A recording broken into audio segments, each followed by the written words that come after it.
Welcome to Channel's Business Global with me, Juliana Olayinka, from our studios here in London. Over the next half hour, we'll be looking beyond the business headlines by giving you in-depth perspective on the stories that are affecting all of us. Coming up on today's show, I'll be speaking with two analysts about the global drug trade and its shift to West Africa. Just a couple of weeks ago, the continent's biggest ever drug seizure took place in Guinea-Bissau. Are authorities capable of cracking down on deadly organised cartels? Before those discussions, here's our business correspondent Simon Pusey, who joins me for a breakdown of this week's headline-grabbing stories. Yes, thank you, Juliana. A leading international economic organisation has warned that risks to the global economic outlook have increased. The Organisation for Economic Cooperation and Development says in a new report that prospects have steadily deteriorated. It forecasts continued growth of around 3%, but warns that the risks to the global economy have increased. The report says a lack of direction on climate policy is holding back business investment. Although the OECD is not forecasting a recession, there are calls for action from governments to address challenges, some of which have both long-term and more intermediate consequences. Climate change is perhaps the most striking example. The OECD says extreme weather events could lead to disruption of economic activity and could inflict long-lasting damage on capital and land. They could also lead to what the report calls disorderly migration flows. Meanwhile, the social media site Twitter say they will begin deleting accounts that have been inactive for more than 6 months unless they log in before an 11th of December deadline.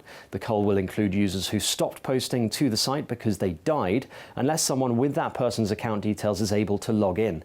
It is the first time Twitter has removed inactive accounts on such a large scale. The site said it was because users who do not log in were unable to agree to its updated privacy policies. And finally, a Russian farm has given its dairy cows virtual reality headsets in a bid to reduce their anxiety. The herd donned VR systems adapted for the structural features of cow heads and were shown a unique summer field simulation program. Moscow's Ministry of Agriculture and Food cited research which they say has shown a link between a cow's emotional experience and its milk yield. Initial tests reportedly boosted the overall emotional mood of the herd. Thank you, Simon. Here's some other business news from across the globe. Ahead of climate talks with world leaders in Madrid next week, the UN has released a new study that shows greenhouse gas emissions surged to record levels last year. The emissions gap report showed that Turkey and Russia are comfortably meeting global targets of cutting emissions to 7.6% a year. America, Brazil and Japan have been named the largest emitters. This month, the Trump administration filed paperwork to quit the Paris Agreement in the first step of a formal withdrawal process. Essentially what we have seen in this report and what you are seeing that at this time, had we acted in 2010, we would have had to reduce our emissions by 3.2% a year, by 3.3% a year. Now, because of climate procrastination, which we have essentially had during these 10 years, we are looking at a 7.6% reduction every year. Is that possible? Absolutely. Will it take political will? Yes. Will we need to have the private sector lean in? Yes. But the science tells us that we can do this. Chinese tech giant Huawei has launched its first smartphone model to support 5G capability, the Honor V30. The device has a dual SIM card and supports all 6 frequency ranges of China's 3 major mobile operators: China Unicom, China Mobile and China Telecom.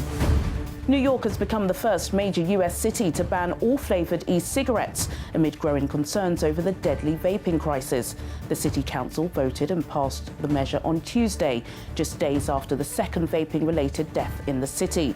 Supporters of the ban say the flavoured products target kids, but adult users worry they will be forced to return to traditional tobacco. Turkish President Tayyip Erdogan has announced plans to have locally made fighter jets ready for flight in the next 5 to 6 years. The news comes amidst an ongoing dispute with the US. Washington removed Turkey from the F-35 fighter jet program in mid-July after Ankara began accepting delivery of Russian S-400s. Erdogan also said Turkey would invest in a facility that would allow the charging and filling of the detonators produced by F-16s and armed unmanned aerial vehicles or drones. French farmers stage a major protest in Paris on Wednesday to express concerns about government policies that they say harm French agriculture. Resentment among farmers has been growing at what they call agri-bashing, or criticism of agriculture over issues ranging from pesticide use to animal welfare. France is the largest agricultural producer in the EU and the biggest beneficiary of subsidies under the EU's Common Agricultural Policy. Ethiopia has partnered with the Jack Ma Foundation by inaugurating a global trade platform. The new platform will facilitate the flow of goods across boundaries, e-commerce, retail and wholesale trading, in addition to helping Ethiopian youths acquire training in digital skills. The billionaire businessman arrived in the country on Monday, following a pledge to spend $100 million on supporting entrepreneurship on the continent. Now over to our first topic, the global drugs trade. The latest estimates from the World Drugs Report values the market at over $321 billion a year. That's 1% of total global trade and refers to the cultivation, manufacturing and distribution of drugs on the black market. Having fallen during the global financial crisis, production of hard drugs is now as high as it ever has been, and drug cartels are finding new routes to satisfy their customers.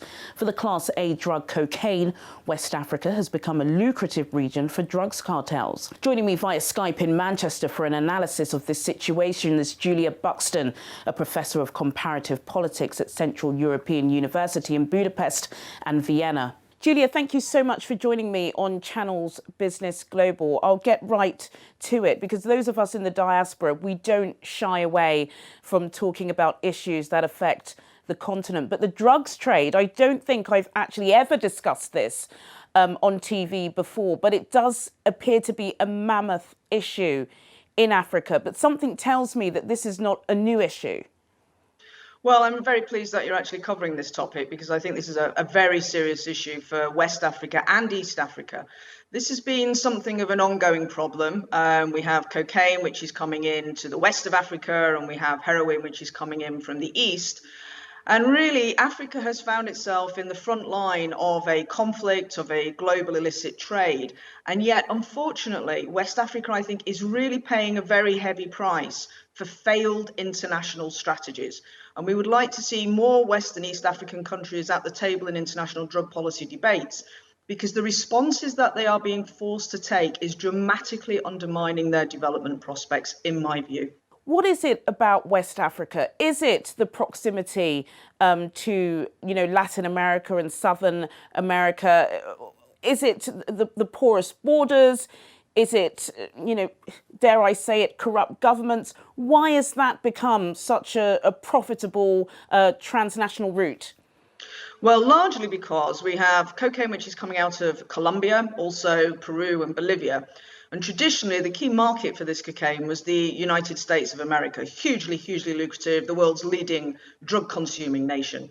The US has been very active in trying to prevent this cocaine coming up through countries in the Caribbean and through Central America. And as a result of this, the cocaine traffic has simply been displaced. It's now moving out through West Africa, coming up through the north, and the largest markets today are predominantly in Western Europe.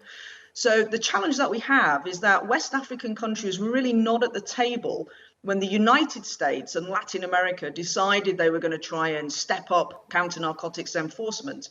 And the effect of this has been that West Africa is paying a very, very heavy price for decisions that have been taken by other countries in other continents. Talking about West Africa and Guinea-Bissau, a huge seizure took place there in September. Cape Verde, it's a very tiny island. It's been called, the trade center of West Africa when it pertains to cocaine. Some people are not stopping short of calling these places a narco state. What exactly is a narco state?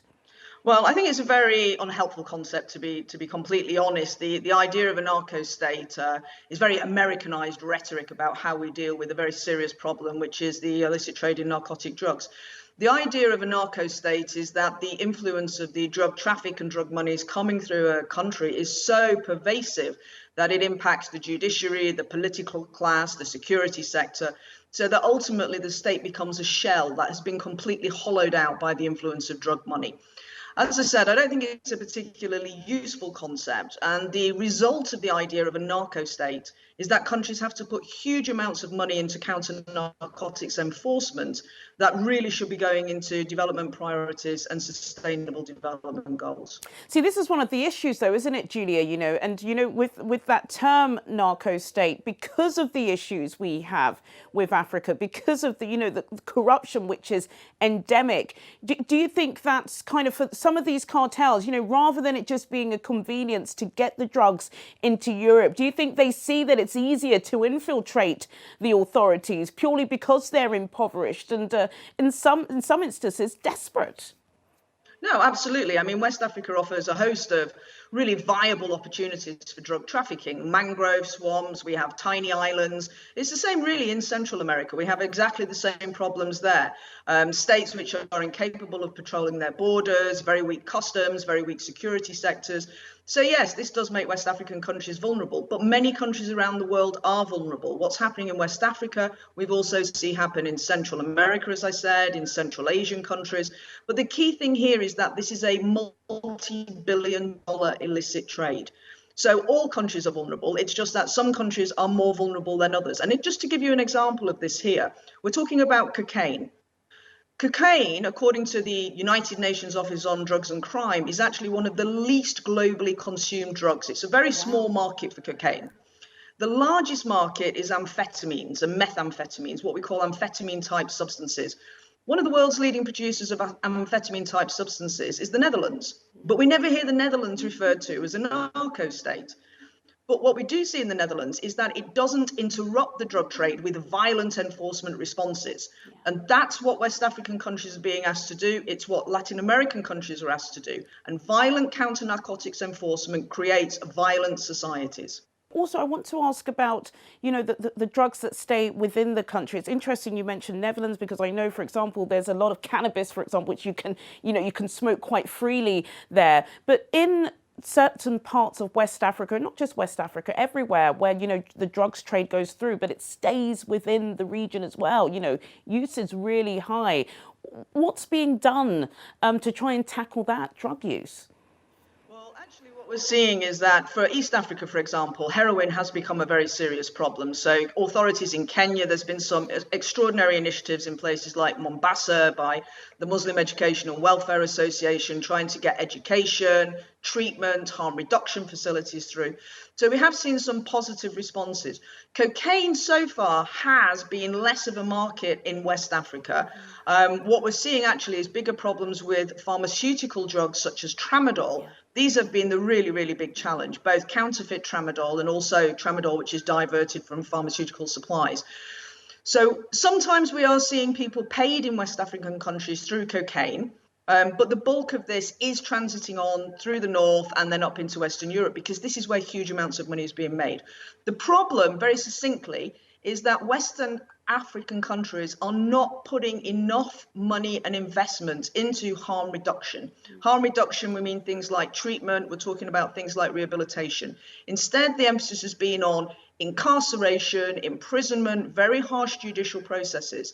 And this really is creating real problems of intergenerational transmissions of poverty, informalization. It's not the way to respond to this crisis. Are authorities turning a blind eye to this? And I don't just want to blame West African governments, because of course we've seen it across the world, but do you think that's one of the major issues as to why West Africa is becoming a dominant region for the drugs trade?